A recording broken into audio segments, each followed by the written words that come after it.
আসসালামু আলাইকুম ওরহমতুল্লাহি ওবারকাতুহ। আজকে দুনিয়ার মধ্যে চতুর্দিকে অনেক জায়গার মধ্যে শোনা যাইতেছে যে এক বিষাক্ত সাপ আয়া চতুর্দিক দিয়ে এরকমভাবে মানুষের উপরে আক্রমণ চালাইতেছে।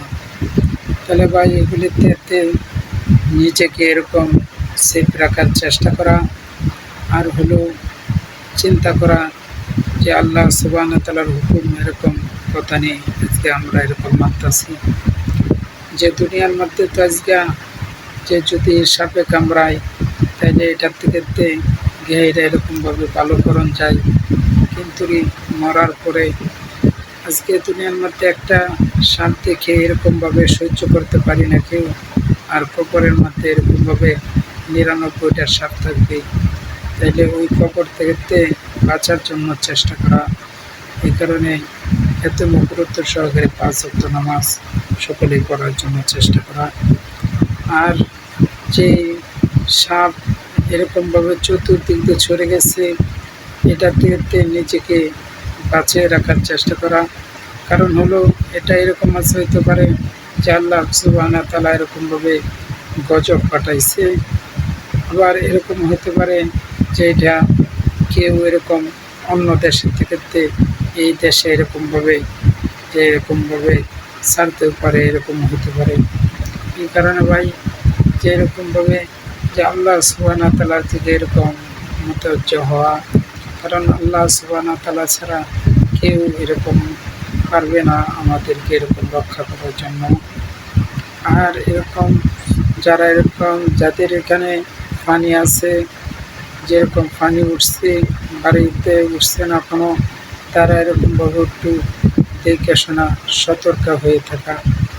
আর যদি ওই সাপে যদি কামড় দিয়ে ফেলা, তাইলে এরকম জায়গাটাকে বাইন দেখাইরা তারপরে এরকমভাবে ডাক্তারের সাথে অতি তাড়াতাড়ি শরীক হওয়া, ডাক্তারের সাথে যোগাযোগ করা। কারণ হলো যদি ডাক্তারের উপর না যান তাইলে এই সাপ অনেক ক্ষতি করে, যে অল্প থেকেই মানুষের এরকমভাবে ডাক্তাররা বলতেছেন যে মানুষের কিডনির ক্ষতি করে, মানুষের লিভারের ক্ষতি করে ফেলে, মানুষের শরীরের সমস্ত জায়গার এরকমভাবে ক্ষতি করে ফেলে। এই কারণে দ্রুত তাড়াতাড়ি এরকমভাবে চিকিৎসা নেওয়ার চেষ্টা করা।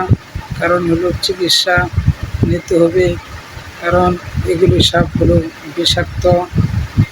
কারণ হলো সাপ এটা অন্য সাপ তো এরকমভাবে যে ডিম দিত, আর এই সাপ ডাইরেক্ট এরকম বাচ্চা দেয়। এই কারণে ভাই সকল মিলিয়া এরকম আল্লাহ সুবহানাহু ওয়া তাআলার কাছে ক্ষমা চাওয়া যে আল্লাহ, যে আমার পাপের কারণে কি এরকমভাবে যে বাংলাদেশের মধ্যে এরকম আযাব দিল নাকি, এগুলি চিন্তা করা। আর আল্লাহর কাছে বেশি বেশি আস্তাগফিরুল্লাহ করা আর দোয়া করা যে আল্লাহ, তুমি কি আমার পাপের কারণে এত বাংলাদেশের মধ্যে এরকমভাবে শাস্তি দিতেছে নাকি। যে ভাই দেখেন যে করোনা যে সময় হয়েছে, ওই করোনার কারণে কত মানুষ দুনিয়ার থেকে এরকমভাবে অন্য রাষ্ট্রের মধ্যে শেষ হয়ে গেছে। যে পুঁটি মাছ যেমনি পড়ছে, এরকম অন্য রাষ্ট্রের মানুষগুলো এরকমভাবে পড়ে রয়েছে রাস্তাঘাটে মরিয়া, কিন্তু বাংলাদেশের মধ্যে এরকম কিছু রেকর্ড নাই যে এরকমভাবে যে মানুষ এরকম রাস্তাঘাটে পড়ে রয়েছে, এরকম রেকর্ড নাই।